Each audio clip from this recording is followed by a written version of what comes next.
Hi, this is John Medved, and I'm back with your daily dose. We're all hopefully going back to work soon. Some of us are already in that process.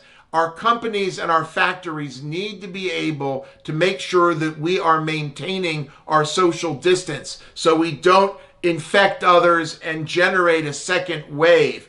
In order to do this, we have a company called Viziblezone who is making a mobile-based software which allows the company to track and trace its employees. It works even inside. It's not dependent on GPS. It's using the mobile signal itself, and it works indoors, giving you accurate information, literally telling you when employees are getting closer than 2 meters. This is now being tested at major companies here in Israel, soon to be available around the world. Viziblezone developed this technology to protect pedestrians on the street from unnecessary encounters with errant vehicles. Now we're using this technology to protect you in the factory as we all get back to work.